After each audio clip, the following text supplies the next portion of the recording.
എനിക്ക് പൂർണ്ണമായിട്ട് മനസ്സിലായിട്ടില്ല. എന്നാലും ഞാൻ പറയാം. തൗഹീദ് എന്ന് പറഞ്ഞാൽ അള്ളാഹുവിൽ മാത്രം വിശ്വസിക്കുക, അള്ളാഹുവിനെ മാത്രം ആരാധിക്കുക. തൗഹീദ് ഒന്ന് പൂർണ്ണമായിട്ടൊന്ന് ചൊല്ലി തന്നെ.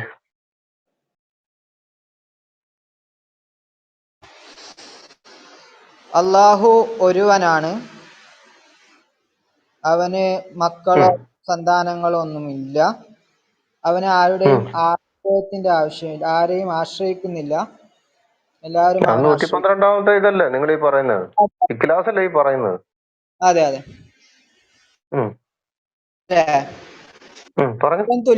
അവന് തുല്യനായി ഒന്നുമില്ല. അവിടെ കൊണ്ട് തീർന്നു തൗഹീദ്.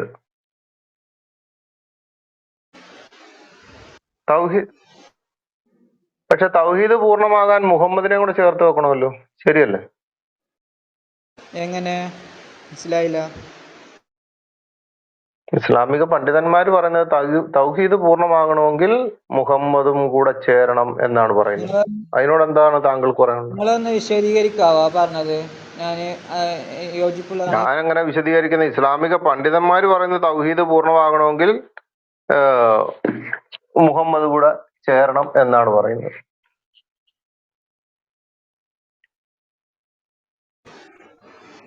ഇസ്ലാമിക പണ്ഡിതന്മാര് പറഞ്ഞത് എന്താണ് നിങ്ങൾ മനസ്സിലാക്കിയിട്ടുള്ളത്?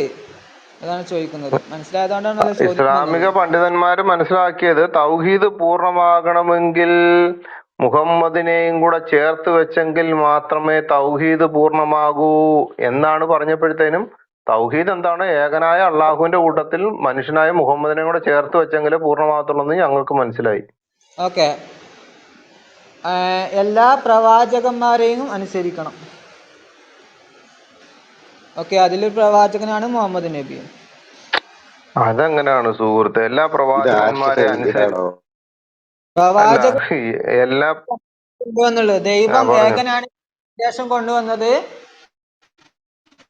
കേട്ടില്ല. ഈസ, മുഹമ്മദ് തുടങ്ങിയ ഒരുപാട് അവരാണ്.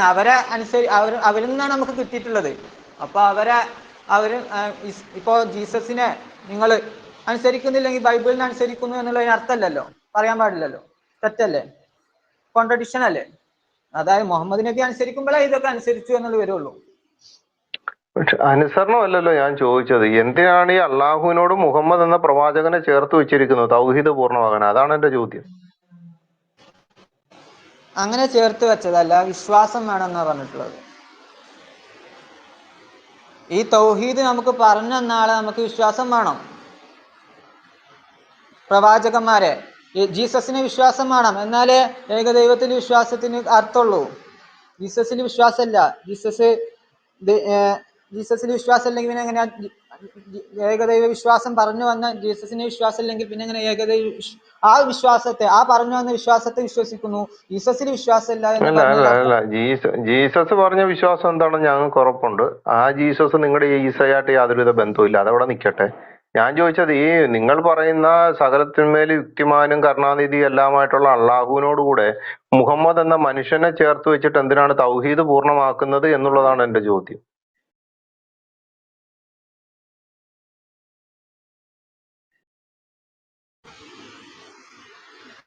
ഹലോ, ഏകദൈവ വിശ്വാസം നമുക്ക് പറഞ്ഞു തന്നുള്ളത് ആരാണ്? ഞങ്ങൾക്ക് പറഞ്ഞു തന്നിട്ടുള്ളത്, നമുക്ക് പറഞ്ഞു തന്നിട്ടുള്ളത് ഖുറാനിലൂടെ പറഞ്ഞു തന്നിട്ടുള്ളത് മുഹമ്മദ് നബിയിലൂടെയാണ്. ആ മുഹമ്മദ് നബിയിൽ വിശ്വാസമില്ലാതെ മുഹമ്മദ് നബി പറഞ്ഞ ഖുറാനിൽ വിശ്വാസമുണ്ട് എന്ന് പറയുന്നത് വൈരുദ്ധ്യല്ലേ? മുഹമ്മദിൽ വിശ്വസിക്കുക എന്നുള്ളതല്ല ഞാൻ ചോദിച്ചത് ഖാനെ. ഞാൻ ചോദിച്ചത് തൗഹീദ് പൂർണ്ണമാകാൻ എന്തിനാണ് മുഹമ്മദിനെ അള്ളാഹുവിനോട് ചേർത്ത് വെക്കുന്നത്? ഞാൻ വേണമെങ്കിൽ ഒരു വോയിസ് കേൾപ്പിക്കാം, നിങ്ങൾ കേട്ടോ വേണമെങ്കിൽ. ഇപ്പോഴേലും ആ സംശയം തീരുമല്ലോ.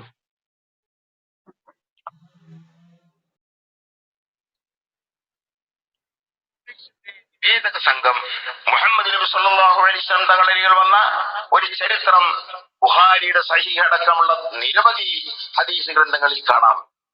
എന്താണ് അതിലുള്ളത്? അവർ വന്നപ്പോൾ ആ നിവേദക സംഘത്തോട് മുഹമ്മദ് നബി സല്ലല്ലാഹു അലൈഹി വസല്ലം തങ്ങൾ അമറഹും ബി അർബഇൻ വനഹാഹും അൻ അർബഅ, 4 കാര്യങ്ങൾ ചെയ്യാൻ കൽപ്പിക്കുകയും 4 കാര്യങ്ങളെ വർജിക്കാൻ വേണ്ടി അവരോട് പറയുകയും ചെയ്തു.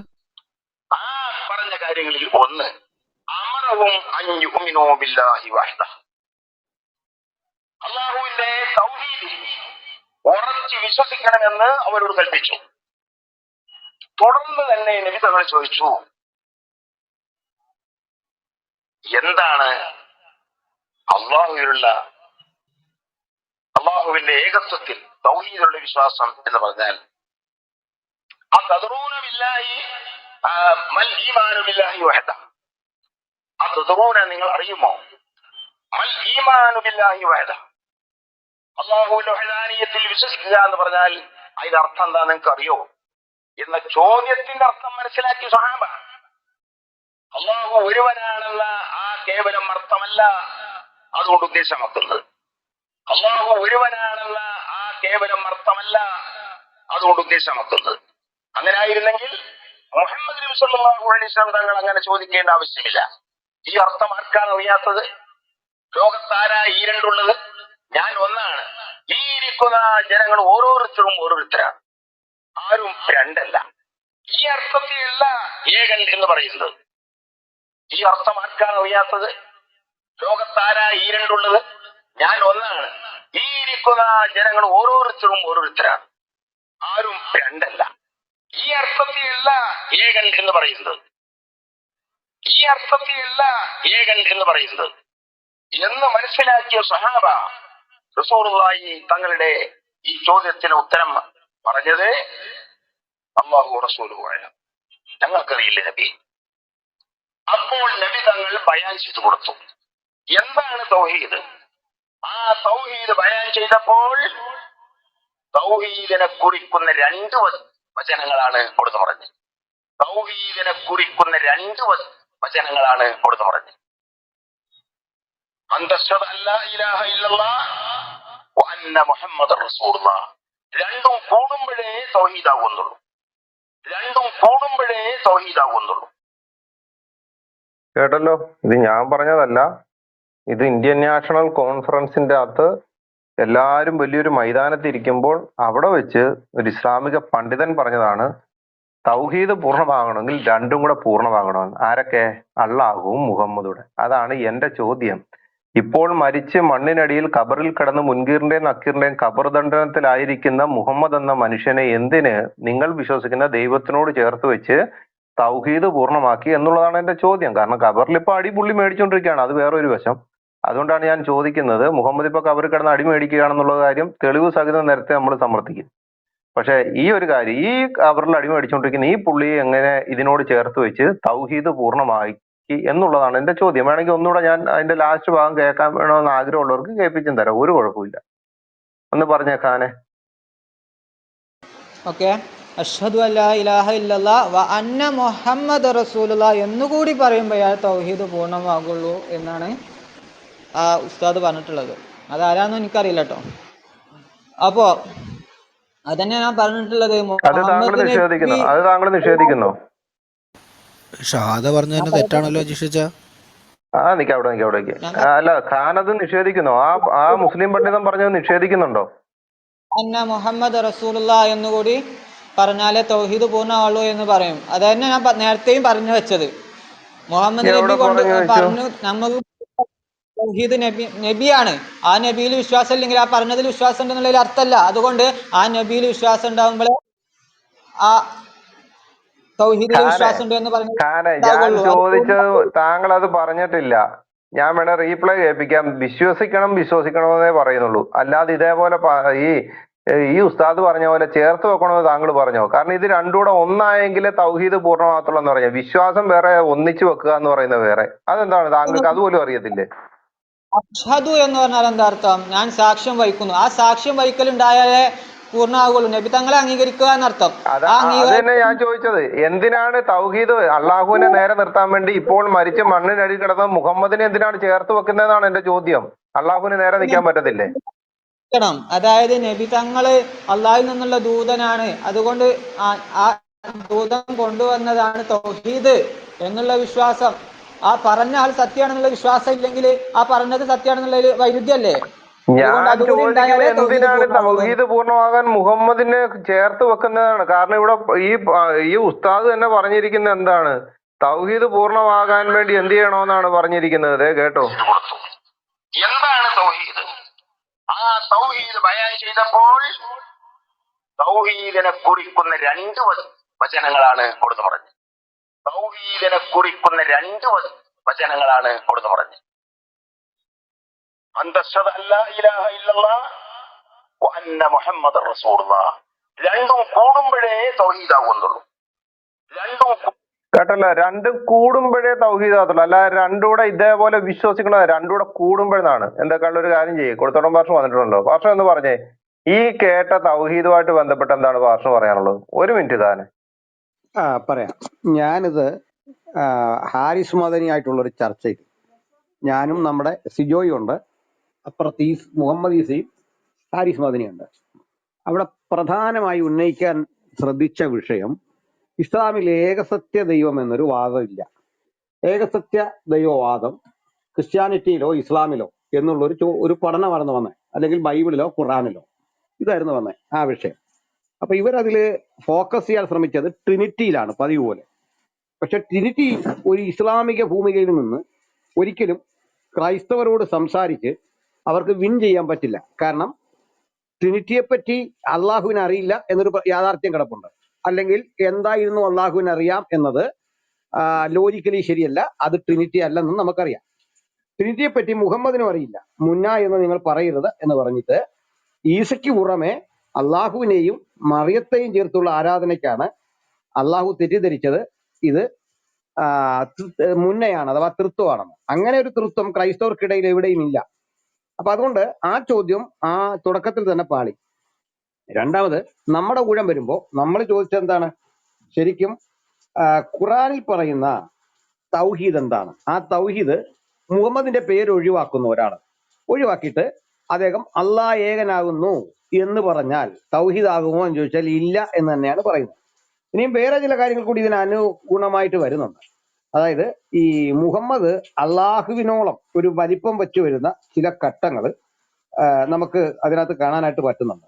മുഹമ്മദിനെ പ്രകീർത്തിക്കുന്നുണ്ട് അള്ളാഹു 48-8-9 ഭാഗങ്ങളിൽ കറക്റ്റായിട്ട് അള്ളാഹുവിനെ മുഹമ്മദ് ഇങ്ങനെ പ്രകീർത്തിക്കുന്ന ഒട്ടേറെ ഭാഗങ്ങൾ നമുക്ക് കാണാനായിട്ട് സാധിക്കുന്നുണ്ട്.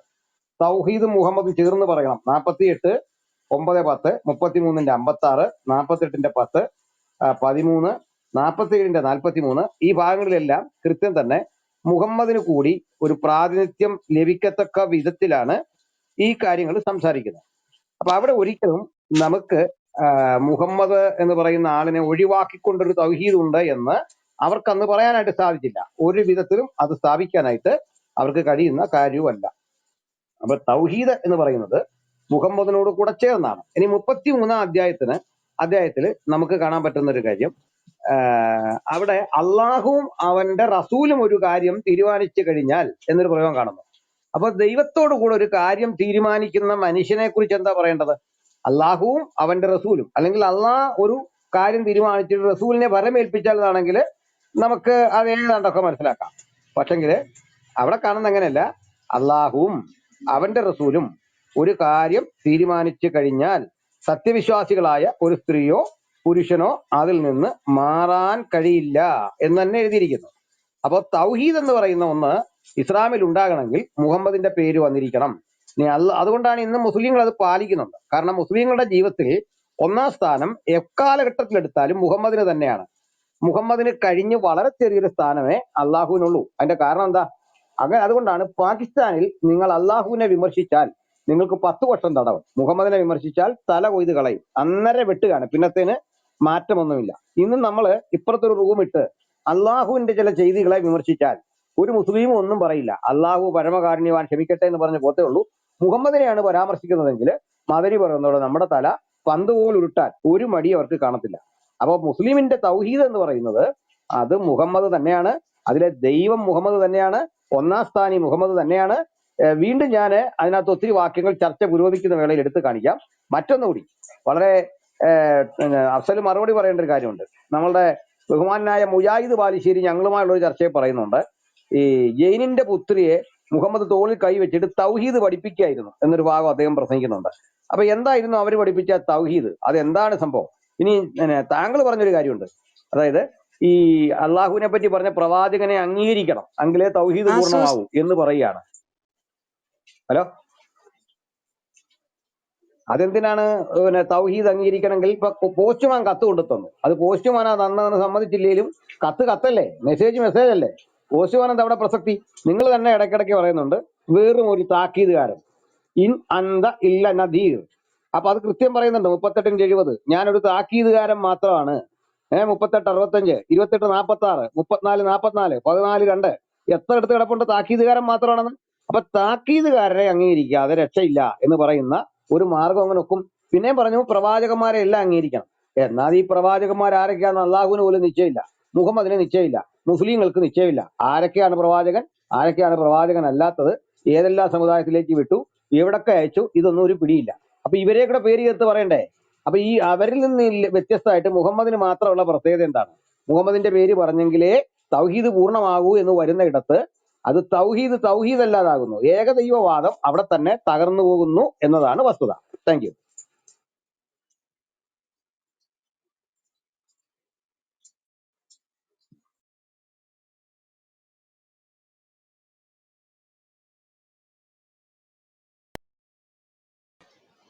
കേൾക്കണില്ലല്ലോ. ഖാന് കേൾക്കുന്നുണ്ട്. ഖാൻ ഇപ്പൊ എല്ലാം കേട്ടായിരുന്നോ? പറഞ്ഞതെല്ലാം കേട്ടായിരുന്നു. അതെ, കേട്ടായിരുന്നു. ശരി, അപ്പൊ അതിനെന്താണ് താങ്കൾക്ക് പറയാനുള്ള മറുവാദം? താങ്കളുടെ വിശ്വാസമായിട്ടാണ് താങ്കൾ വരുന്നത്, അതോ ആ ആ താങ്കളുടെ താങ്കളുടെ മുൻഗാമികള് ഇവിടെ വെച്ചിരിക്കുന്ന വാദങ്ങളുമായിട്ട് താങ്കൾ യോജിച്ചു പോകുന്നുണ്ടോ, അതോ അവർ താങ്കളെ നിഷേധിക്കുന്നു? പറയൂ. ഓക്കെ. അഷ്ഹദു അല്ല അള്ളാഹുവിൽ ഞാൻ സാക്ഷ്യം വഹിക്കുന്നു, നബി തങ്ങളിൽ മുഹമ്മദ് നബി റസൂലാണെന്നും സാക്ഷ്യം വഹിക്കുന്നു എന്ന് ഈ കാലഘട്ടത്തിൽ നബി തങ്ങളെ അവസാന പ്രവാചകരിൽ വിശ്വസിക്കുന്നവർ അങ്ങനെ വിശ്വസിക്കണം. ഇനി മോസസിന്റെ കാലത്താണെങ്കിൽ, മൂസാ നബിയുടെ കാലത്താണെങ്കിൽ അഷ്ഹദു അല്ലാ ഇലാഹ ഇല്ലല്ലാഹ് വ അഷ്ഹദു അന്ന മൂസ അതെ, റസൂൽ എന്ന് വിശ്വസിക്കണം. ആ അതായത് തെളിവും തോന്നേ ഞാൻ ഖാൻ ആ തെളിവും തോന്നേ. ഞാൻ നാളുകളായിട്ട് ഇത് എല്ലാ പണ്ഡിതന്മാരോടും ചോദിച്ചുകൊണ്ടിരിക്കുകയാണ്. താങ്കൾ ഇപ്പൊ ഈ പറഞ്ഞ ആ ഷഹാത്ത് കലിമയുടെ തെളിവും തന്നെ, ആ മൂസാ നബി റസൂലുള്ള എന്ന് പറയുന്നത് അതിന്റെ തെളിവും തന്നെ. ഈ തെളിവ് പിന്നീട് തരാമെന്ന് പറയുന്നത്, അത് തന്നിട്ട് ഇനി സംസാരിച്ചാൽ മതി. ഈ ഒരു കാര്യം ചോദിക്കുമ്പോഴല്ല ഈസാ റസൂലുള്ള എന്ന് അന്ന് പറഞ്ഞിരുന്നു, മൂസാ റസൂലുള്ള എന്ന് അങ്ങനെ പറഞ്ഞിരുന്നു. അങ്ങനെ ഒരു തൗഹീദ് അന്നത്തെ കാലത്ത് ഇവരുടെയൊക്കെ കാലങ്ങളിൽ ഉണ്ടായിരുന്നു. എന്നാൽ 1,00,000 പരം പ്രവാചകന്മാർ വന്നിട്ടുണ്ടല്ലോ. അതിലങ്ങോട്ട് പോട്ടെ, ഖുറാനിൽ പറയുന്ന 25 പ്രവാചകന്മാരെ മാത്രം എടുത്തിട്ട് ആ ഒരു തെളിവ് ഇനി തന്നിട്ട് ഖാൻ സംസാരിച്ചാൽ മതി. അതായത് ഒരു പ്രവാചകൻ വരുമ്പോൾ ആ പ്രവാചകൻ പറഞ്ഞത് ഞങ്ങൾ അംഗീകരിച്ചിട്ടുണ്ട് എന്ന് പറയല് തന്നെയാണ് അത്. ഇപ്പോൾ കലിമത്ത് ഷഹാദത്ത് എന്ന് പറയുന്നത് അംഗീകരിച്ചിട്ടുണ്ട്. അതെ, നിന്നെ ഞാൻ അംഗീകരിച്ചിട്ടുണ്ട്, നീ പറഞ്ഞത് അംഗീകരിച്ചിട്ടുണ്ട്, നീ പറഞ്ഞതുപോലെ ദൈവം ഏകനാണെന്നും അംഗീകരിച്ചിട്ടുണ്ട് അതിനുള്ള എന്ന് തെളിവ് പറയലാണ്. എവിടെയാ സുഹൃത്തെ? നിങ്ങൾ നിങ്ങൾ മുഹമ്മദിനെ ഒരു നിങ്ങൾ അംഗീകരിച്ചുകൊണ്ടല്ല. ഖാനെ ഖാനെ ഖാനെ വിശ്വാസത്തിന്റെ ഖാനെ കാര്യമാണ്. ഖാനെ ചോദ്യം കേട്ടിട്ട് മറുപടി പറയൂ. നിങ്ങൾ പറഞ്ഞു മൂസസും ഈസയും എല്ലാം ആ, ഈ പ്രവാചകന്മാരായിരുന്നുവെന്നും ആ കാലത്ത് ഈ ഷഹാദത്ത് കലിമ അങ്ങനെയാണ് ചൊല്ലിക്കൊണ്ടിരുന്നത് എന്നും താങ്കൾ പറഞ്ഞു. അതിനുള്ള തെളിവാണ് അജീഷ് ബദർ ചോദിച്ചത്. ആ തെളിവ് പറയൂ സുഹൃത്തെ. നിങ്ങൾ അല്ലാതെ അങ്ങനെയാണ് പറയുന്നത്, ഇങ്ങനെയാണ് പറയുന്നത്, ഞങ്ങൾക്ക് മനസ്സിലായി, നിങ്ങൾ പല പ്രാവശ്യം പറഞ്ഞല്ലോ. പക്ഷേ ഓക്കെ. ഈസയുടെ കാലത്തും മൂസസിന്റെ കാലത്തും ഇങ്ങനെയാണ് ഷഹാദത്ത് കലിമ ചൊല്ലിക്കൊണ്ടിരുന്നത് എന്നുള്ളതിനുള്ള തെളിവ് പറയും പ്ലീസ്. ചുമ്മാ പടപ്പതല്ല. ഇപ്പല്ല, ഞാൻ അന്വേഷിച്ച് കണ്ടെത്താം, അത്രേ ഉള്ളൂ. ഞാൻ പെട്ടെന്ന് എങ്ങനെ? ഇനി നമുക്ക് ട്രിനിറ്റിയെ കുറിച്ച് പറയാവോ? ട്രിനിറ്റിയെ കുറിച്ചല്ലേ താങ്കളോട് ഇത്ര കുറെ നേരം നേരം പറഞ്ഞു തന്നത്? താങ്കൾക്ക് ട്രിനിറ്റിയെ കുറിച്ച് എന്താണ് മനസ്സിലായത്? എനിക്ക് ഉം. മനസ്സിലായത് ഞാൻ ശരി, പറയട്ടെ. നിങ്ങൾ പറഞ്ഞതനുസരിച്ച് മനസ്സിലായത് ഒരു കാര്യം, പറയട്ടെ.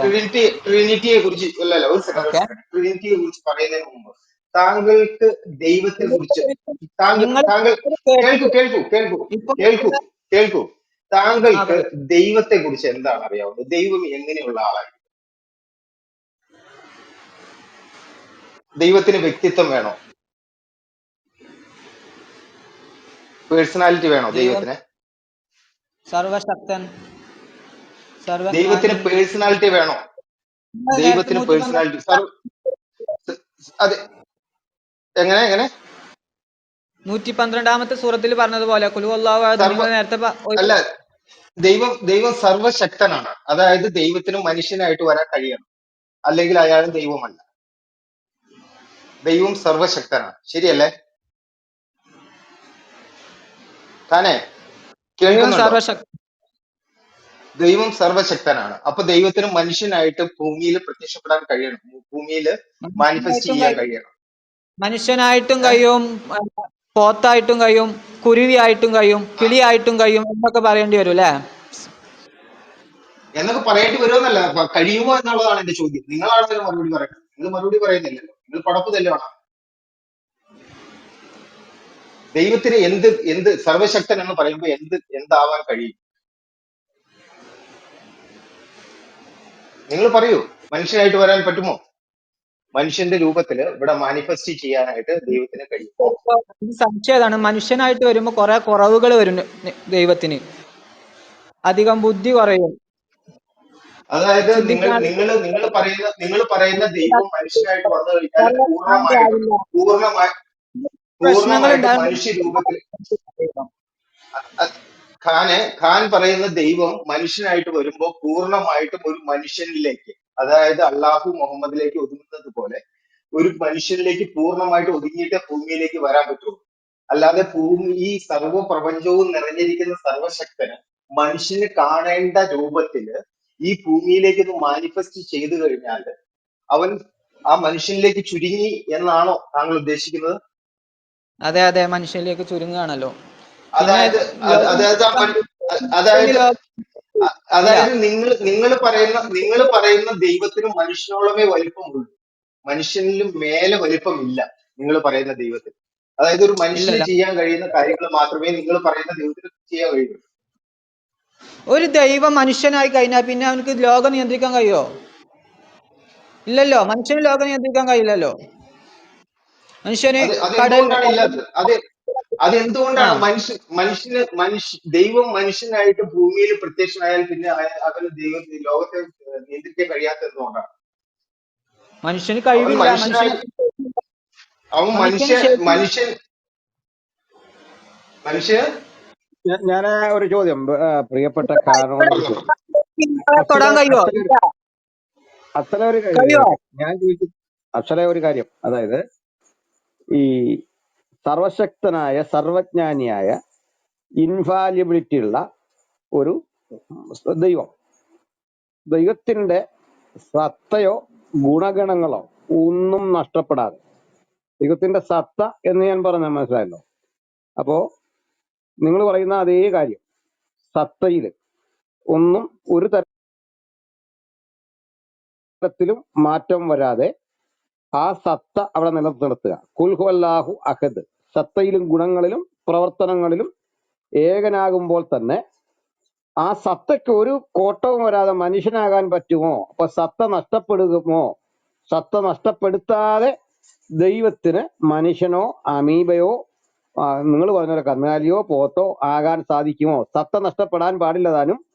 അല്ലെങ്കിൽ അതേ സമയത്ത് പരിമിതനായൊരു മനുഷ്യനായിട്ടോ പറക്കുന്ന ഒരു പക്ഷിയായിട്ടോ ദൈവത്തിന് മാറാൻ സാധിക്കുമോ? സെയിം ടൈമിൽ, ഒരേ ടൈമിൽ പറ്റുമോ എന്നാ എന്റെ ചോദ്യം.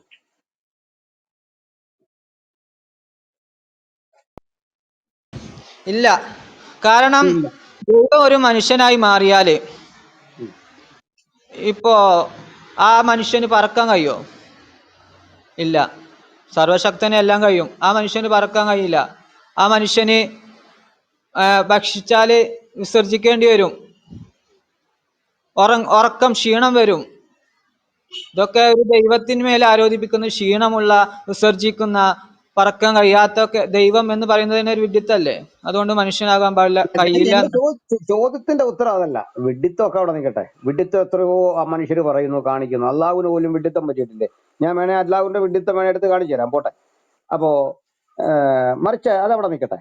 ഈ ചോദ്യം ഇതാണ്, ഈ സത്തയിലും ഗുണത്തിലും മേന്മയിലും മാറ്റം വരാത്ത ദൈവം എന്ന ആ വ്യക്തിത്വത്തിന് അതിലൊന്നും മാറ്റം വരാതെയും ദൈവം ദൈവമായിട്ട് അവിടെ എപ്പോഴും കാണണം. ഒരു മനുഷ്യനായിട്ട് ടേൺ ചെയ്യാൻ പറ്റുമോ എന്നാണ് എന്റെ ചോദ്യം.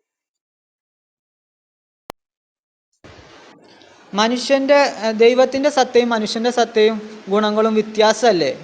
പിന്നെ അതാ എങ്ങനെ ചോദിച്ചാ ആകാൻ വ്യത്യാസത്തിൽ സാറേ, അതാ ചോദിച്ചാ ആ വ്യത്യാസത്തിലേക്ക് ട്രാൻസ്ഫോം ചെയ്യാൻ പറ്റുമോ? സത്തയും ഗുണവും കുറയുന്നില്ല, സത്ത അങ്ങനെ തന്നെ നിൽക്കുന്നു. ആ സമയത്ത് മനുഷ്യനായിട്ടോ മൃഗമായിട്ടോ അചേതന വസ്തുവായിട്ടോ എന്തെങ്കിലും രൂപത്തിൽ അതിന്റെ പരിമിതിയിലേക്കും അതേ സമയത്ത് മാറാൻ പറ്റുമോ എന്ന ചോദ്യം. ഒരു ദൈവം മനുഷ്യനായാല് ആ അല്ലല്ല, മനുഷ്യൻ ചോദ്യം എല്ലാ മനസ്സിലാകുന്നുണ്ട്. അവിടെ അങ്ങ് പെട്ടുപോയി. കാരണം അതായത് നോക്കിക്കേ, ലോകത്തിന്റെ നാനാഭാഗത്ത് ദൈവത്തിന്റെ നടക്കുന്ന എല്ലാ കാര്യം സാറേ, ദൈവത്തിന്റെ സർവശക്തിക്ക് കോട്ടം വരരുത്, സർവജ്ഞാനത്തിന് കോട്ടം വരരുത്, ദൈവത്തിന്റെ നിങ്ങൾ പറഞ്ഞ പോലുള്ള ഗുണഗണങ്ങൾക്ക് കോട്ടം വരരുത്. ഒരു കോട്ടവും തട്ടാതെ ദൈവത്തിന് അതേ സമയത്ത് ഒരു മനുഷ്യനോ അമീബയോ വൈറസോ ബാക്ടീരിയയോ ആയിട്ട് മാറാൻ എന്തെങ്കിലും കുറവുണ്ടോ, പരിമിതി വല്ലതും ഉണ്ടോ, കഴിവുകേടുണ്ടോ എന്നാണ് എന്റെ ചോദ്യം. ഞങ്ങളുടെ ദൈവത്തിനില്ല. നിങ്ങളുടെയാ ചോദിക്കുന്നത്. അള്ളാഹുവിന് പറ്റുമോ? ഈ ബൈബിളിലെ ദൈവത്തിന് ഏത് രൂപത്തിലും സത്തയും ഗുണവും സ്വഭാവ മഹിമയും നഷ്ടപ്പെടുത്താതെ പരിമിതിയിലേക്ക് സ്വയം ചുരുങ്ങാൻ സാധിക്കും ഒരേ സമയത്ത്. അപ്പോൾ തന്നെ ശക്തനായ ദൈവത്തിന്റെ വ്യക്തിത്വം അവിടെയുണ്ട്, പരിമിതനായ മനുഷ്യൻ എന്ന അസ്തിത്വം അവിടെയുണ്ട്. ഞങ്ങളുടെ ദൈവത്തിന് അത് സാധിക്കും. അള്ളാഹുവിന് കഴിയുമോ എന്ന ഞങ്ങളുടെ ചോദ്യം. മനുഷ്യന് പലതും കഴിയാത്തവനാണ് ദൈവം. ഞാൻ അള്ളാഹുവിന്റെ എല്ലാ കാര്യം ചോദിക്കുന്നത്, നിങ്ങൾ ഉത്തരം പറ. ഞാൻ ഉത്തരം ക- പറഞ്ഞല്ലോ, ഞങ്ങൾ ഉത്തരം കറക്റ്റ് പറഞ്ഞു. ബൈബിളിലെ ദൈവത്തിന് സാധിക്കും ഒരേ സമയത്ത് അമീബയെ പോലെ ഒരു ഏകകോശ ജീവിയായി മാറാനും അതേ സമയത്ത് അപരിമിതനായ ദൈവമായി തുടരാനും. ആ ദൈവത്തിന് ഒരു ഉടച്ചിലും ഒരു കോട്ടവും ഒരു മഹിമയ്ക്കും യാതൊരു തടസ്സവും സൃഷ്ടിക്കാതെ അങ്ങനെ തന്നെ നിലകൊള്ളാനും പറ്റും. അതേ സമയത്ത് ഒരു മനുഷ്യരൂപമോ അമീബയുടെ രൂപമോ ബാക്ടീരിയയുടെ രൂപമോ ഒരു ചെടിയുടെ രൂപത്തിലോ അതേ സമയത്ത് പ്രവർത്തിക്കാൻ സാധിക്കുമോ എന്ന് ചോദിച്ചാൽ സാധിക്കും, സാധിക്കും, സാധിക്കും. നിങ്ങൾ ഉണ്ടെങ്കിൽ ഉണ്ടെന്ന് പറ, ഇല്ലെങ്കിൽ ഇല്ലെന്ന് പറ. അതറിയണ്ടേ? ഇല്ല. മനസ്സിലായി. ഓക്കെ. അപ്പൊ താരെ കെട്ടിക്കുന്നത് മനസ്സിലായി. അള്ളാഹു സർവശക്തനല്ല എന്നാണ് ഈ കാണിക്കുന്നതിന്റെ അർത്ഥം. അങ്ങനെ ചെറുതാകാനും കഴിയണം. ഞാൻ ഒരാൾ എത്രത്തോളം നിങ്ങൾ സർവശക്തി എന്ന് പറയുന്നത് റിവേഴ്സിലും വരാൻ പറ്റണം. അതാ സർവശക്തി. തിരികെ ആ ശക്തിയുടെ പാരമ്യത്തിൽ എത്തുന്നത് പോലെ ആ 0 പോയിന്റിലേക്ക് എത്താൻ പറ്റണം, ശൂന്യാവസ്ഥയിലേക്ക് എത്താൻ പറ്റണം ഒരേ സമയത്ത്. അപ്പോൾ തന്നെ ശൂന്യാവസ്ഥയിൽ എത്തുമ്പോൾ തന്നെ ആ പവർ പോകാതെ ഇരിക്കാൻ പറ്റണം. അതാണ് ദൈവം. അത് മനുഷ്യന്റെ കണക്കൂട്ടൽ കൊണ്ട് ഒതുങ്ങാത്ത കാര്യമാണ്. അതാണ് ദൈവം. അപ്പൊ ദൈവം സർവശക്തൻ എന്ന് വിശ്വസിക്കണമെങ്കിൽ നിങ്ങൾ അള്ളാഹുവിലെ വിശ്വസിച്ചാൽ ദൈവം സർവശക്തനാവില്ല എന്നാണ് ഈ ചോദ്യത്തിൽ നിന്ന് മനസ്സിലാക്കുന്ന കാര്യം. ഒരേ സമയം കഴിവുള്ളവനും കഴിവുകെട്ടവനും ആകാൻ കഴിയുമെന്നാണ് ദൈവത്തിനെ കുറിച്ച് പറയുന്നത്. എനിക്കതുകൊണ്ട് അതായത് മനസ്സിലാകും. ഒരേ സമയത്ത് പരിമിതനായ മനുഷ്യനും അപരിമിതനായ ദൈവവുമായി ദൈവത്തിന് തുടരാൻ സാധിക്കും. അതാ ബൈബിളിന്റെ സിദ്ധാന്തം. എന്തും ആകാൻ പറ്റും, ഒരു ലിമിറ്റും അക്കാര്യത്തിലില്ല. അതെന്താ പറ്റാത്തത്? ദൈവത്തിന് കഴിയാത്ത ഒന്നുമില്ല എന്ന് പറഞ്ഞാൽ ഇന്ന കാര്യം കഴിയില്ലെന്നാണോ? ഒന്നുമില്ലെന്ന് പറയാൻ പറ്റുമോ? ദൈവത്തിന് കഴിയാത്ത ഒന്നുമില്ല. എങ്ങനെയാ ദൈവത്തിന് കഴിയാത്ത ഒന്നുമില്ലെന്ന് പറഞ്ഞിട്ട് പറയാം ഇന്ന 1, 2, 3 ഇന്ന കാര്യങ്ങൾ പറ്റില്ല എന്ന് പറയാൻ നോക്കും? മറ്റേ യുക്തിവാദികളൊക്കെ പറയുന്നത് പോലെ ചതുരാകൃതിയുള്ള വൃത്തം കഴിയുമെന്നൊക്കെ പറയുന്ന പോലെയാണോ? ചതുരാകൃതിയുള്ള വൃത്തോ?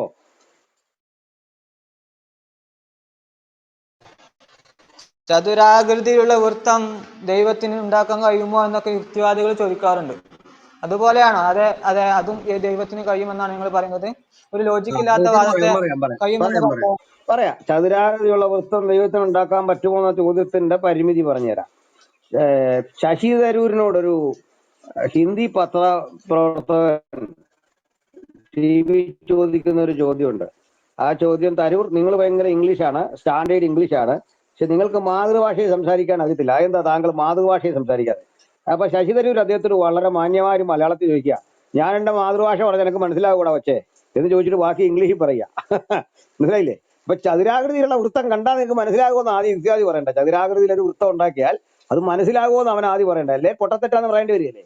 അപ്പൊ അവന്റെ മുമ്പിൽ ഒരു ഫോർമാറ്റ് ഉണ്ട്. ചോദ്യത്തിന് അതിനൊരു റീസൺ വേണം, ആ ചോദ്യത്തിനൊരു കാരണം വേണം. അല്ല വെറുതെ ഒരു ചോദ്യം ചോദിച്ചിട്ട് കാര്യമില്ല, ചോദ്യത്തിനകത്തൊരു കാരണം വേണ്ടേ? ചതുരാകൃതിയുള്ള സാധനത്തിന് വൃത്തം എന്ന് പറയാറില്ല സാമാന്യ സെൻസിന്. ഇനി അങ്ങനെ ഉണ്ടാക്കിയാൽ ഇവന് മനസ്സിലാകാൻ പറ്റുന്നത് എങ്ങനെ? അതെങ്ങനെ പറ്റുന്നത്?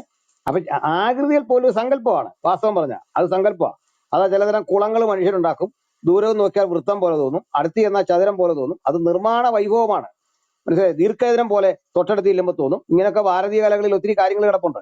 അത് മനസ്സിലാക്കാൻ കഴിയുക എന്നതാണ് നിങ്ങൾക്ക് വേണ്ട കഴിവ്. നിങ്ങളുടെ പരിമിതി വെച്ച് ദൈവത്തെ അളക്കരുത്, അവിടെയാണ്. ഇവിടെ ഞങ്ങളുടെ ചോദ്യം വളരെ സിമ്പിളാണ്. നിങ്ങൾ ചോദിച്ച ചോദ്യം, വിസർജിക്കുന്ന, തുപ്പുന്ന, വിശപ്പുള്ള ഒരാൾ, ഇതൊക്കെ പാപമായ കാര്യമൊന്നുമല്ല. മനുഷ്യന്റെ ശരീരത്തിലെ ഉപാപചയ പ്രവർത്തനങ്ങളുമായി ബന്ധപ്പെട്ട് നടക്കേണ്ട സ്വാഭാവിക പ്രക്രിയകളാണ്. ഇതൊക്കെയാണ് അള്ളാഹു പോലും പറയുന്നുണ്ടല്ലോ, എനിക്കൊരു കൂട്ടുകാരനോ കൂട്ടുകാരിയോ ഇല്ല സന്താനത്തെ ഉളവാക്കാൻ. അപ്പൊ കൂട്ടുകാരനോ കൂട്ടുകാരിയോ പ്ലേസ് ചെയ്ത കാര്യം തീർന്നില്ലേ? അപ്പൊ അങ്ങനെ അള്ളാഹു തന്നെ പറയുന്നു അള്ളാഹുവിന് ഇതൊക്കെ സാധിക്കും എന്ന നിലയിലാണ് പറഞ്ഞു വരുന്നത്. അപ്പോൾ ഞങ്ങൾ പഠിപ്പിക്കുന്നതനുസരിച്ച് ദൈവത്തിന് ഏതളവിലും ഏത് നിലയിലും ഏത് അപരിമിതികളിലേക്കും വളരാം, ഏത് പരിമിതിക്കുള്ളിലേക്കും ചുരുങ്ങാം. അല്ലെങ്കിൽ നിങ്ങൾ പറയേണ്ടി വരും സർവശക്തനായതുകൊണ്ട് ഒരു ഇഞ്ചക്ഷൻ സിറിഞ്ചിന്റെ അകത്ത് ദൈവത്തിന് ഇരിക്കാൻ പറ്റില്ല എന്ന് പറയേണ്ടി വരും. സർവ്വവ്യാപി എന്നുള്ള വാക്ക് തെറ്റുവരും. ഇഞ്ചക്ഷൻ സിറിഞ്ചിന്റെ ആ പരിധിക്കുള്ളിലേക്ക് ദൈവത്തിന് ചുരുങ്ങാൻ പറ്റുമോ വെച്ചാൽ പറ്റുമെന്നാണ് നമ്മളെല്ലാം പറയുന്നത്. കാരണം അവിടെയും ദൈവ സാന്നിധ്യം ഉണ്ട്, അവിടെ ഇരിക്കാൻ പറ്റണം. അതിന്റെ സൂക്ഷ്മാംശങ്ങളിൽ ഒരു മൈക്രോ അളവിലും മാക്രോ അളവിലും ഒരുപോലെ നിൽക്കാൻ ദൈവത്തിന് സാധിക്കണം. ഇതേ പറയുന്നുള്ളൂ. അപ്പോ അത് പരിമിതിയല്ല, കാരണം അതാണ് കഴിവെന്ന് പറയുന്നത്. അപ്പൊ പരിമിതിയേക്കാൾ അതിന് കഴിവ്, നമുക്ക് കഴിയാത്ത കഴിവാണത്. അപ്പൊ ഭൂതകാലത്തിലേക്ക് ചരിത്രത്തെ റൺ ചെയ്യാൻ കഴിയുന്നവനാണ് ദൈവം. ഇന്നിപ്പോ 2023 ജൂൺ മാസമല്ലേ, അത് പിന്നെ 2023 ജൂൺ മാസം എന്നുള്ളത് 2000 ആണ്ടിലേക്കോ 20,000 ആണ്ടിലേക്ക് മുമ്പോട്ടോ ഒക്കെ കൊണ്ടുവരാൻ കഴിയുന്നവനാണ് ദൈവം. അപ്പൊ ദൈവത്തിന് പരിമിതിയില്ല എന്ന് വിശ്വസിക്കുകയും മനുഷ്യനാകാൻ പറ്റില്ല എന്ന് പറയുകയും ചെയ്യുന്നത് കഴിവുകേടല്ലേ?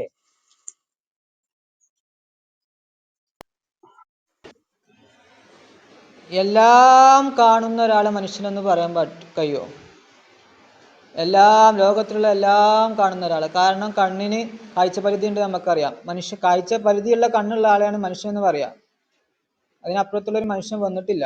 പക്ഷെ എല്ലാം കാണുന്ന, എല്ലാം അറിയുന്ന, എല്ലാം കേൾക്കുന്ന ഒരു മനുഷ്യനുണ്ടെങ്കിൽ അവന് മനുഷ്യനെന്ന് പറയില്ല. അത് മനുഷ്യന്റെ പ്രകൃതല്ല. സുഹൃത്തെ, ഈ ദൈവത്താൽ കഴിയില്ലേ? ഇപ്പം നിങ്ങൾ തന്നെ പറയും മക്കയിലെ കല്ലിന് പാപം വലിച്ചെടുക്കാൻ കഴിയും എന്ന് പറയുക. കല്ലിന് സ്വയമേ ആ കഴിവില്ല, അള്ളാഹ് പറഞ്ഞാൽ പറ്റുമെന്നല്ലേ? അങ്ങനെയെങ്കിൽ ഒരു മനുഷ്യന് അപരിമിതമായ കഴിവുകൾ ദൈവത്തിൻ്റെ നിന്ന് ലഭിച്ചാൽ ഇത് സാധിക്കുകയല്ലേ? പറ്റാത്തെന്താ? അതെ, ദൈവത്തിന് ലഭിച്ച, അതുകൊണ്ടാണ് ഞങ്ങൾ ഈസാ നബിയൊക്കെ കുറിച്ച് പറയുന്നത്. ജീവിപ്പിച്ചു, മരിപ്പിച്ചു, അതൊക്കെ ദൈവത്തിന്റെ വിചാരിച്ചത് കൊണ്ട്, ദൈവം കഴിവ് നൽകിയത് കൊണ്ട് കഴിയുന്നു എന്ന് പറയുന്നു.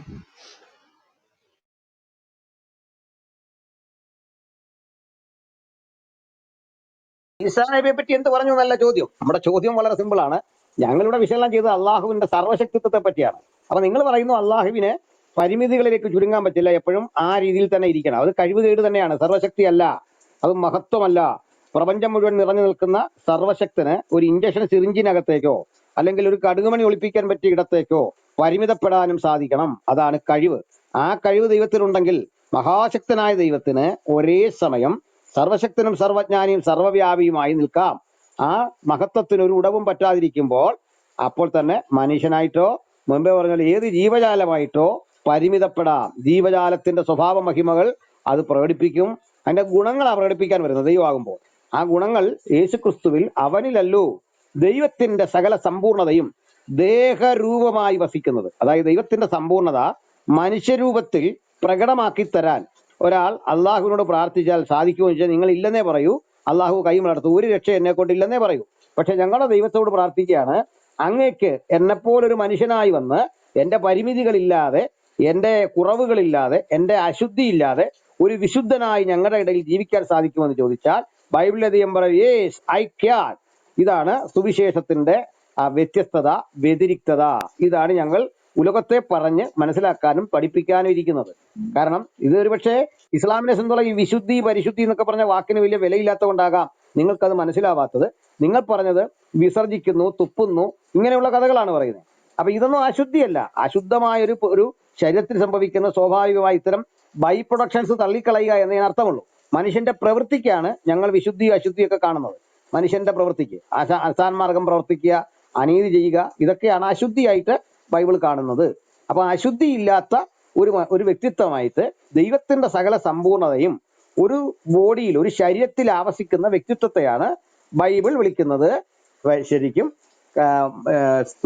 യേശു ക്രിസ്തു എന്ന് വിളിക്കുന്നത്. ആ യേശു ക്രിസ്തുവിന്റെ സുവിശേഷം തന്നെ വേർഡ് ബിക്കെയിം ഫ്ലഷ്, ദൈവം ജഡത്തിൽ വെളിപ്പെട്ടു, ഗോഡ് മാനിഫെസ്റ്റഡ് ഇൻ ഫ്ലഷ്. അപ്പൊ ബൈബിളിലെ ദൈവത്തിന് മനുഷ്യരൂപത്തിൽ വെളിപ്പെടാൻ സാധിക്കുന്നു. അത്തരത്തിലൊരു പരിമിതി അള്ളാഹുവിനുണ്ട് എന്നാണ് താങ്കൾ പറഞ്ഞു വെക്കുന്നത്. അപ്പൊ അള്ളാഹു സർവശക്തനല്ല എന്ന് വരുന്നു. ദൈവം മനുഷ്യനായി വന്നു. ദൈവം മനുഷ്യനായി വന്നാൽ പിന്നെ ആ ദൈവത്തിന് പലതും അറിയില്ല എന്നല്ല അർത്ഥം. എനിക്ക് മനസ്സിലാവുന്നില്ല കേട്ടോ. ദൈവം മനുഷ്യനായി അത് തന്നെ പറഞ്ഞത്. അതായത് അറിയില്ല. മനുഷ്യനായി വരുമ്പോഴും അതാ മനുഷ്യന്റെ പറഞ്ഞിരുന്നത്. ഇതാ പരിമിതി ചോദ്യം സാറേ, ദൈവം അതാ ഒരു ചോദ്യം. അല്ല ഞാനൊന്ന് പറഞ്ഞോ. പറയാം. മനുഷ്യനും ദൈവവും ഒരുപോലെ അല്ലല്ലോ. മനുഷ്യന് പരിമിതികളുണ്ട്, ദൈവത്തിനേക്കാൾ എത്രയോ പരിമിതികൾ. ദൈവത്തിന്റെ സൃഷ്ടി മാത്രമാണ് മനുഷ്യൻ. ആ മനുഷ്യന്റെ പരിമിതികളൊക്കെ വരികയല്ലേ ദൈവം മനുഷ്യനാവുമ്പോ. അല്ലെങ്കിൽ അതിന് മനുഷ്യൻ എന്ന് പറയില്ലല്ലോ. ആ പരിമിതികളൊന്നും ഇല്ലെങ്കിൽ അതിന് മനുഷ്യൻ എന്ന് പറയില്ലല്ലോ. ഓക്കെ, അതാണ് ഞങ്ങൾ അതന്നെയാ ചോദിച്ചത്. അതാ ഈ പരിമിതികളെല്ലാം ഉണ്ട്. മനുഷ്യൻ എന്തെല്ലാം പരിമിതി, രോഗം, ദുഃഖം, വ്യതകള്, ക്ഷീണം, നിങ്ങൾ പറഞ്ഞ എല്ലാ പരിമിതിയുമുള്ള ഒരു മനുഷ്യനാകാൻ സർവശക്തന് സാധിക്കുമോ എന്ന ചോദ്യം. അപ്പോൾ തന്നെ സർവശക്തിക്ക് ഉടവ് തട്ടരുത്, സർവശക്തിക്ക് കുറവ് തട്ടരുത്. അപ്പൊ ദൈവം മനുഷ്യനായി കഴിഞ്ഞാൽ ദൈവം ദൈവം അല്ലാതാകുമെന്നല്ല. കാരണം എന്താണെന്ന് അറിയണ്ടേ? ദൈവം എപ്പോഴും ദൈവമായി നിൽക്കുകയും വേണം. അപ്പോൾ തന്നെ മനുഷ്യനാകാനും പറ്റുമോ എന്ന എന്റെ ചോദ്യം. ഒരേ സമയത്ത് സെയിം ടൈമിൽ. ഈ ചോദ്യമാണ് നിങ്ങൾ അഡ്രസ് ചെയ്യാത്തത്. ഞങ്ങൾക്ക് പറ്റുമെന്നാണ് ഞങ്ങൾ പറയുന്നത്. ദൈവത്തിന് സാധിക്കും, ബൈബിളിലെ ദൈവത്തിന് സാധിക്കും, അള്ളാഹുവിന് സാധിക്കുമോ എന്നാ ചോദ്യം. പരിമിതി, നിങ്ങൾ പറഞ്ഞ പരിമിതി ഉണ്ടെന്ന്. ആ പരിമിതി ഉള്ളവനാകാൻ, അതല്ല ഞാൻ അതിലും ചെറിയ കാര്യം പറഞ്ഞ അമീബയാകാൻ ദൈവത്തിന് സാധിക്കുമോ എന്ന് ചോദിച്ചാൽ യേസ്, അതാണ് ഞങ്ങളുടെ മറുപടി. അതാകോ ഇല്ലോ എന്നുള്ള മറ്റൊരു കാര്യം. പക്ഷെ ആകാൻ സാധിക്കുമോ എന്ന് ചോദിച്ചാൽ യേസ് എന്ന് തറപ്പിച്ച് പറയാനുള്ള ആർജവം ക്രിസ്ത്യാനികൾക്കുണ്ട്. കാരണം ക്രൈസ്തവരുടെ ദൈവം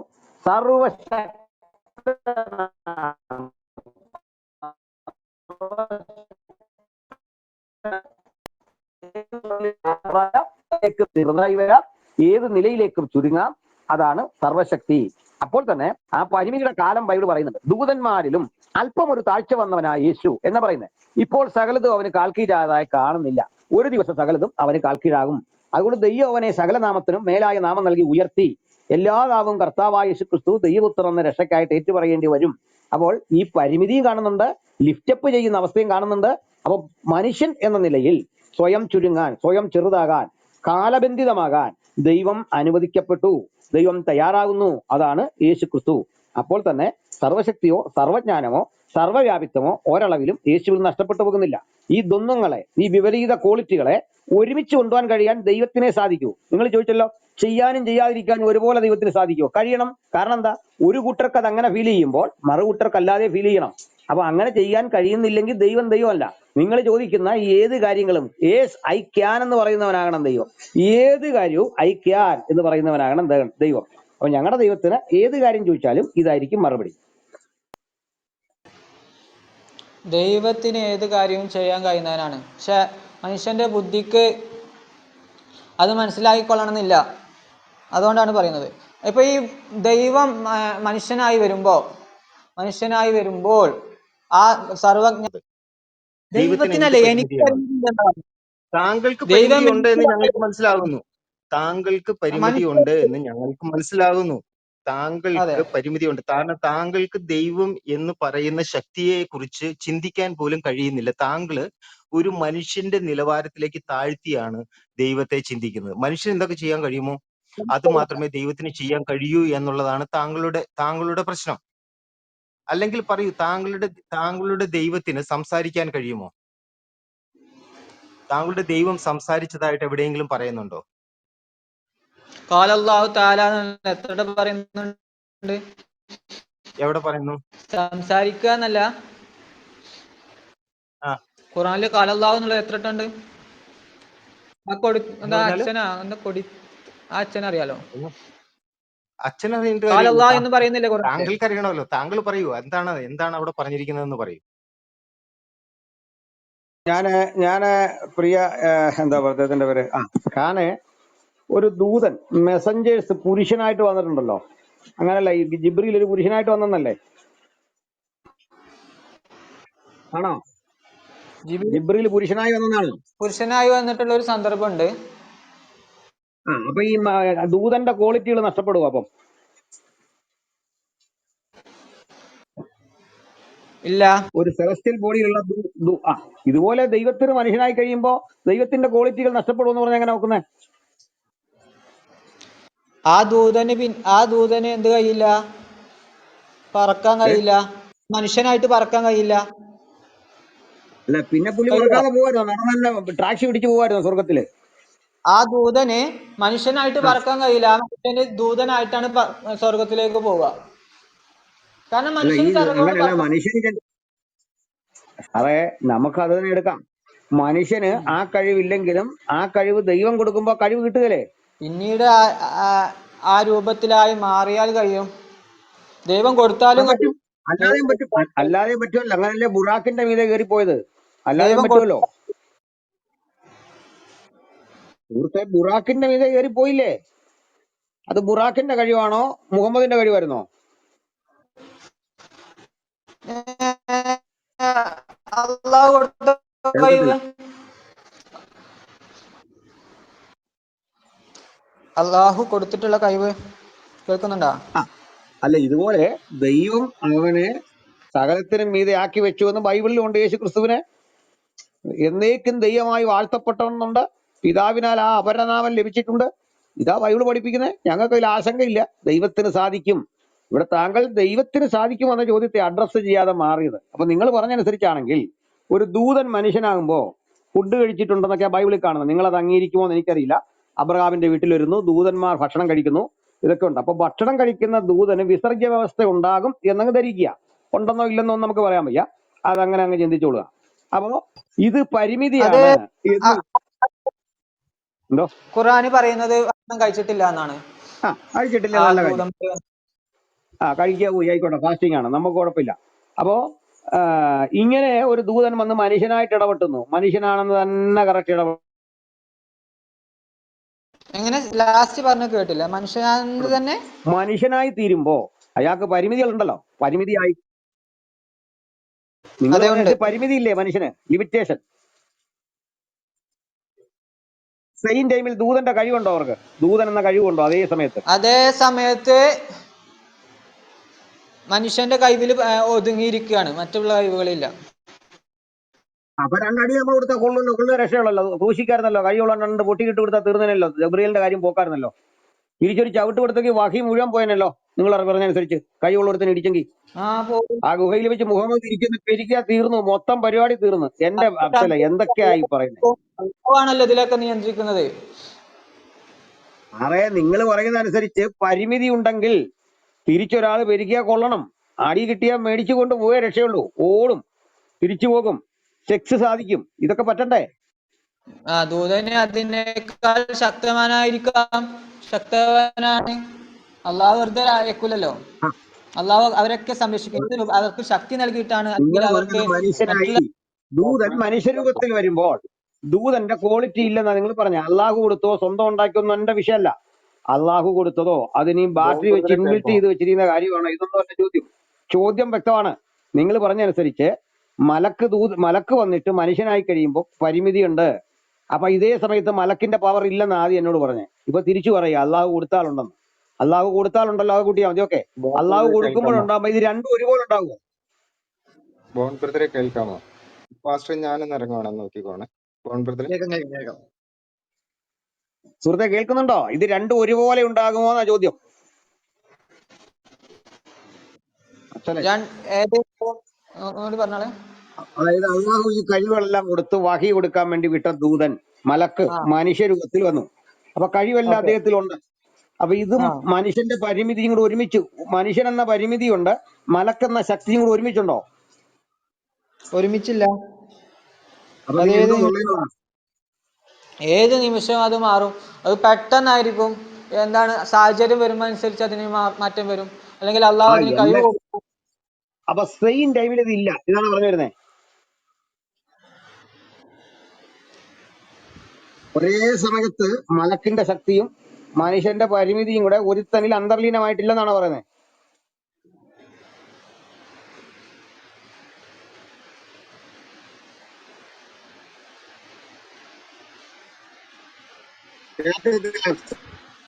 മനു- ആ മനുഷ്യനായിട്ട് വന്നതാണ്. ആ മലക്ക് പിന്നെ പറന്നു പോകുന്നത് പോലെയുള്ള കഴിവുണ്ടെന്നാണ് ചോദിക്കുന്നത്. മനുഷ്യ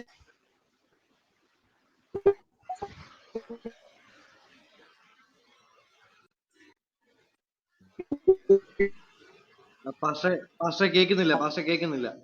മനുഷ്യനെ വോയിസ് ബ്രേക്ക് നിങ്ങൾ ആവുന്നുണ്ട്. പറഞ്ഞ പുരുഷൻ തന്നെ, ഒരു മനുഷ്യൻ തന്നെയാണ്. അപ്പൊ ഈ പാസ്റ്റർ കേട്ടില്ല, ഒന്നുകൂടെ പറയാം. ഇപ്പം കേൾക്കാം. ഒന്നുകൂടെ ഇല്ല പറയാം. അങ്ങനെ പറഞ്ഞൊന്നും കേട്ടില്ല. ഞാൻ പറഞ്ഞത്, ഇദ്ദേഹം യേശുക്രിസ്തുവിന് ഒരേ സമയം ദൈവത്വവും മനുഷ്യത്വം കൂടെ സമ്മേളിക്കാൻ കഴിയില്ല എന്ന് പറയുന്നു. അതേ വ്യക്തി പറയുന്നു മലക്കില് ദൂതന്റെ ആ സെലസ്റ്റിയൽ ആയിട്ടുള്ള ബോഡിയും മനുഷ്യന്റെ ബോഡിയും കൂടെ സമന്വയിക്കാൻ പറ്റും. അതിങ്ങനെ ഓൾട്ടർനേറ്റീവ് ആയിട്ട് ഈ ട്യൂബ് ലൈറ്റ് മിന്നുന്ന പോലെ വരുമെന്ന് ആ രൂപത്തിലെങ്ങാണ്ട് എനിക്ക് തോന്നുന്നത്. ഇടയ്ക്കിടയ്ക്ക് അത് വരും, അപ്പൊ തന്നെ അത് പോകും. എനിക്കൊരു പിടിയും കിട്ടുന്നില്ല. അഫ്സലെ, ആദ്യം ഇത്തരം ചർച്ചകൾ വരുമ്പോ ക്ലാരിറ്റി വേണം, അല്ല, ഒരു ഈ വ്യക്തത വേണം. അത് പോയി പഠിച്ചിട്ട് അതായിരിക്കുന്നല്ലേ. പോലെയാണോ എന്നാണ് പറയുന്നത്?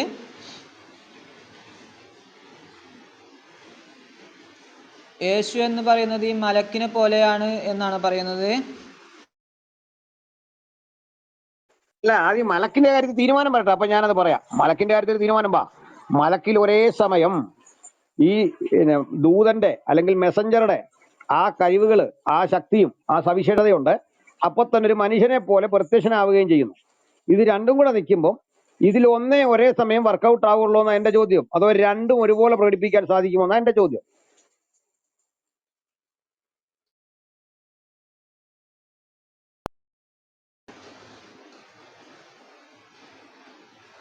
അതായത് ഒരു ഉദാഹരണത്തിന് മനുഷ്യനെ പോലെ നടക്കാനും അതേ സമയം പറക്കാനും കഴിയും എന്ന് പറയുന്നത് പോലെ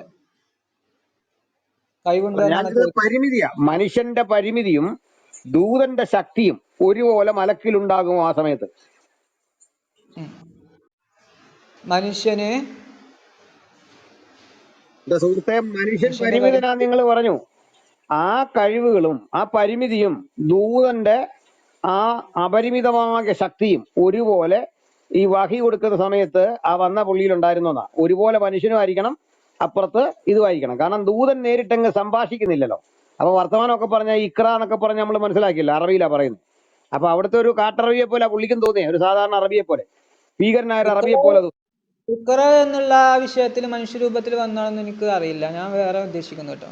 മറ്റേ ഇഹ്സാൻ എന്താണ്, ഈമാൻ എന്താണ് എന്നൊക്കെ ചോദിച്ചൊരു ഹദീസ് അറിയാവോ? അവിടെ മനുഷ്യരൂപത്തിൽ വന്നിട്ടുണ്ട്. ചോദ്യം അതല്ല, ചാക്കോപ്പാഷ ഒന്ന് ഇടപെട്ടോണേ. അതായത് സംഭവം ഇതാണ്, ഇദ്ദേഹം പറയുന്നത് ഒരു മെസ്സഞ്ചർ, ഒരു മലക്ക് വന്ന് മനുഷ്യരൂപത്തിൽ പ്രത്യക്ഷമാകുന്ന സമയങ്ങളുണ്ട്. അപ്പൊ നമ്മുടെ ചോദ്യം, ഒരേ സമയം മലക്കിന് ഈ മനുഷ്യന്റെ പരിമിതി, മനുഷ്യൻ കുറവുള്ളവനാണ്, ഇവർ തന്നെ പറയുന്നത് വിസർജിക്കുന്നു, ഇങ്ങനെയുള്ള കുറെ കഥകൾ പറയുന്നു. അപ്പൊ ഇതേ പരിമിതിയും സെയിം ടൈമിൽ ദൈവത്തിന്റെ ശക്തിയും ഒരുമിച്ച് മിക്സ് ചെയ്യപ്പെടുമോ എന്നാണ് എന്റെ ചോദ്യം. അതെങ്ങനെയാണ് ഇവർ വിവരിക്കുന്നത്? യേശുവിന്റെ ഡുവൽ നേച്ചറിനെ പറ്റി പറഞ്ഞപ്പോൾ ഉണ്ടായ ഒരാശങ്കയിൽ നിന്ന് പോയ ചോദ്യമാണ്. ചാക്കോപ്പാഷൻ സംസാരിച്ചു. അല്ല, കൊടുത്തോളം പാസ്റ്റർ, ഒറ്റ മിനിറ്റ്. ചക്ക പാസ്റ്റർ എനിക്ക് ക്വസ്റ്റ്യൻ മനസ്സിലായി. ഞാൻ കുറെ ആയിട്ട് കേട്ടോണ്ടിരിക്കും. അപ്പൊ ഈ വരുന്ന മലക്ക് മനുഷ്യനായിട്ട് വന്ന് പ്രത്യക്ഷപ്പെട്ടിട്ട് വഹി കൊടുക്കുന്ന സമയത്ത് ഈ പുള്ളി അപ്രത്യക്ഷമായിട്ട് വേറെ രൂപത്തിലായിട്ട് പെട്ടെന്ന് വഹി കൊടുക്കണം. എനിക്കറിയത്തില്ല, മനസ്സിലാവുന്നില്ല. ഇടയ്ക്ക് ഇങ്ങനെ മാറി മാറി മനുഷ്യനാവും, ദൂതനാവും. ഒരു മിനിറ്റ്. ഈ മലക്ക് മനുഷ്യനായി പ്രത്യക്ഷപ്പെട്ടു എന്ന് പറയരുത്. അങ്ങനെ ഒരു സംഭവം ഇല്ല. അങ്ങനെ ഒരു സംഭവം മനുഷ്യനെ അല്ല മുഹമ്മദ് കാണുന്നത്. ഓക്കെ അല്ല, ഞാൻ പറയുന്ന കാര്യമല്ല.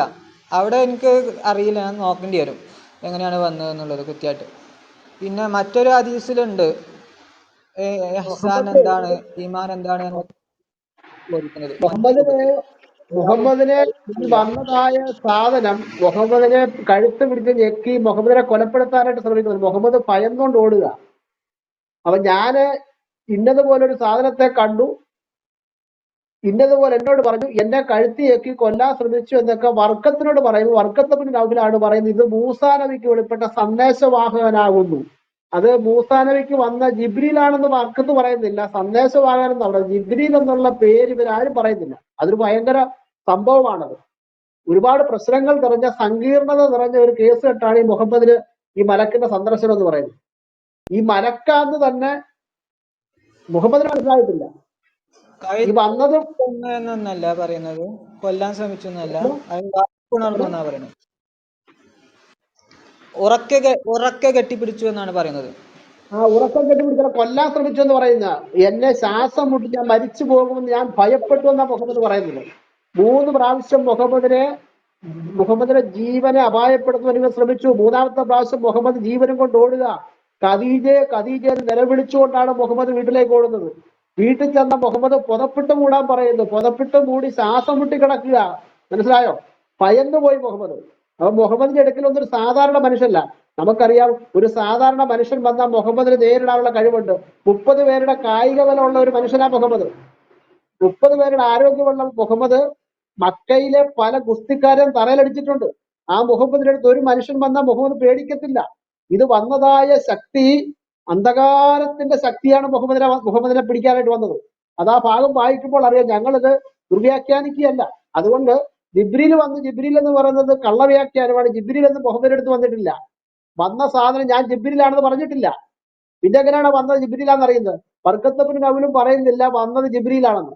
അദ്ദേഹം പറയുന്നത് മൂസാ നബിയുടെ അടുക്കൽ വന്ന സന്ദേശവാഹകൻ എന്ന. മൂസാ നബിക്ക് അങ്ങനെ ഒരു സന്ദേശവാഹകൻ ഖുറാനിൽ എങ്ങും വന്നതായിട്ട് തെളിവില്ല. ഇതൊരു ഭയങ്കര പ്രശ്നമായത്. ഹലോ, ചകപാസ്റ്ററെ ഇതിനകത്ത് വേറൊരു വിഷയം കിടപ്പുണ്ട്. കാരണം ഈ മുഹമ്മദിന്റെ അടുത്ത് വന്നത് ജിബ്രീലായിട്ട് വരുന്നത് മുഹമ്മദിന്റെ തന്നെ ഒരു സഹാബിയാണെന്നുള്ളതിന്റെ ഹദീസുകളുണ്ട്. അത് ഒരു ദഹിയത്ത് എന്ന് പറയുന്ന ഒരു പുള്ളിക്കാരനാണെന്നുള്ളത് ആ ഡിക്ലെയർ ചെയ്യുന്നത് ഉമ്മുസലാമ ഡിക്ലെയർ ചെയ്യുന്നുണ്ട്.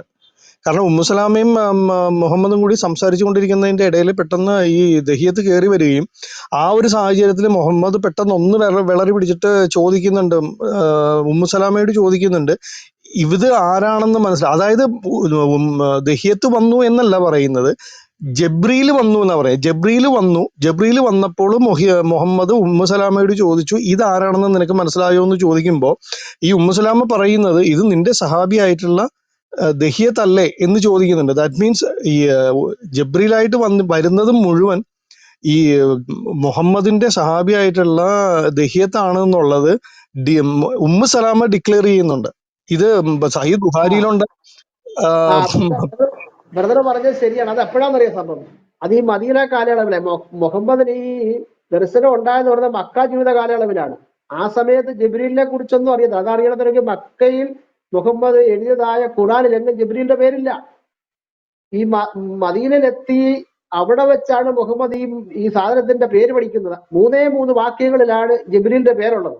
അവിടെ ജിബ്രീൽ മലക്കെന്ന് ഒരു വാക്യത്തിൽ പരാമർശിച്ചിട്ടില്ല. ഇപ്പൊ നമുക്കറിയാം ബൈബിളിൽ ഗബ്രിയേൽ മാലാഖ മറിയത്തിന്റെ അടുക്കൽ വന്നു, ഗബ്രിയേൽ ദൂതൻ സത്യാവിന്റെ അടുക്കൽ വന്നു എന്ന് ഒരൊറ്റ പേര് പരാമർശിക്കുന്ന പോലെ ഖുറാനിലെങ്കും ഹദീസിലെങ്കും ജിബ്രീൽ മലക്കെന്ന് പറയുന്ന സംഭവമില്ല. ഈ വന്ന സാധനത്തിന് ഇവർ കൊടുക്കുന്ന പേരാണ് ഈ മലക്ക്, ഈ ജബ്രീൽ എന്ന്. അപ്പം ബ്രദർ പറഞ്ഞത് ശരിയാണ്. പക്ഷെ ഈ മക്കയിലെ ആദ്യ സന്ദർശന സമയത്ത് ഈ വന്നത് മനുഷ്യനാണെന്നല്ല പറയുന്നത്. ആ ഹദീസ് ബുഖാരി 2-ാം ഹദീസിൽ പറയുന്നത്, ഞാൻ ഹിറാ ഗുഹയിൽ ധ്യാനിക്കുവാനായിട്ട് പോയി. ഐശ്വര്യ എന്ന് വരുന്ന റിപ്പോർട്ടാണ്. അവിടെ ഇരിക്കുമ്പോഴത്തേന് ഈ സാധനം തന്നെ ഞെക്കി.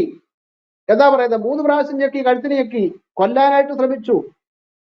തിരുമേനി ഭയപ്പെട്ടോടുകയാണ്. അപ്പൊ അവിടെ വെച്ച് ഈ വന്ന സാധനം ജബ്രീലാണെന്ന് യാതൊരു തെളിവില്ല. ഈ വന്നത് ആള് പറയണ്ട ഞാൻ ജബ്രീലാണെന്ന്. മുഹമ്മദിനോട് ഈ ആള് പറയുന്നില്ല, ഇത് ഐഡന്റിറ്റി വെളിപ്പെടുത്തുന്നില്ല. അങ്ങനെ ഭയപ്പെട്ട് മുഹമ്മദ് ഖദീജയുടെ എടുക്ക ചെല്ലുക. അവിടെ ചെന്ന് ഭയന്ന് കിടക്കുന്നു. പിന്നെ ഈ മുഹമ്മദിനെ കൊണ്ട് ബർക്കത്ത് നബിയുടെ അടുക്കൽ ചെല്ലുമ്പോഴത്തേനാണ് ഈ വന്നതായ ഈ അദൃശ്യ ശക്തി ഒരു മനസ്സിലായോ? പിന്നീട് പറയട്ടെ, പിന്നീട് മദീന ജീവിതകാലത്താണ് ബ്രദർ പറയുന്നതായ മനുഷ്യൻ രൂപത്തിൽ വന്നു എന്ന് പറയുന്നത്. അങ്ങനെയുള്ള വ്യാഖ്യാനമുണ്ട്, ഹദീസുണ്ട്, അത് ഞാൻ സമ്മതിച്ചു. പക്ഷെ മക്ക ജീവിത കാലയളവിൽ ഈ മുഹമ്മദിന്റെ അടുക്കൽ വന്നത് മലക്കാണെന്നുള്ളതിന് 5 പൈസയുടെ തെളിവില്ല. അത് ജബ്രീലാണെന്നുള്ളതിന് തെളിവില്ല. ഇത് പണ്ട് തൊട്ട് ഇവരെ വെല്ലുവിളിക്കുന്നതായി മുഹമ്മദിന്റെ അടുക്കൽ വന്ന് ജബ്രീൽ മലക്കാണെന്നുള്ളത് തെളിയിക്കാൻ. ഈ ജബ്രീൽ എന്ന് പറയുന്നത് മലക്കാണെന്നുള്ള തെളിവില്ല, വെറും ജബ്രീൽ എന്ന് എഴുതിയിരിക്കുന്നത്. നമുക്കറിയാം, ഒരു പേരിട്ടാൽ ആ പേരെല്ലാം മലക്കാവുമോ? ജിബ്രീലിനോടാണ് ഇവർ ഇവരെ എതിർക്കുന്നതെങ്കിൽ അള്ളാഹു അവന്റെ ദൂതന്മാരും അവർക്ക് അനുകൂലമായിട്ടുണ്ടെന്ന് ഈ ഖുറാനിൽ ആയത്തുണ്ട്. അപ്പൊ ജബ്രീൽ എന്ന് പറയുന്ന മലക്കാണെന്നുള്ള എന്താ തെളിവ്? അപ്പൊ ബ്രദർ പറഞ്ഞത് ശരിയാണ്, മനുഷ്യരൂപത്തിൽ വന്നിട്ടുണ്ട്. അത് ഒരു ഹദീസുണ്ട്, പിന്നെ തഫ്സീറും ഉണ്ട്. ജിബ്രീലാണെന്ന്. അത് പിന്നീട് മദീനയിലെ ജീവിതകാലത്താണ് ഈ സംഭവങ്ങൾ നടക്കുന്നത്. പക്ഷെ മക്കയിൽ വെച്ച് മുഹമ്മദിന് ഈ ജിബ്രീലിന്റെ പേരറിയത്തില്ലെന്നേ. അവിടെ യഹൂദന്മാരില്ല. മദീനയിൽ ചെന്ന് യഹൂദന്മാരുടെ ബന്ധത്തിലാണ് ഈ മുഹമ്മദിന് ഈ പേര് പഠിക്കുന്നത്. ഇതൊക്കെ വലിയ കോമഡിയാണ്, വലിയ ആശ്ചര്യജനകമാണ്. ഇവിടെയുള്ള മുസ്ലിം സുഹൃത്തുക്കളെ ഇതൊക്കെ ഒന്ന് വിശദീകരിച്ചു കഴിഞ്ഞാൽ, ഇതൊന്ന് മനസ്സിലാക്കാൻ ശ്രമിച്ചാൽ നിങ്ങൾ ഈ മതം വിട്ട് പുറത്തു വരും. നിങ്ങൾ നിഷ്പക്ഷമായിട്ട് ചിന്തിക്കും.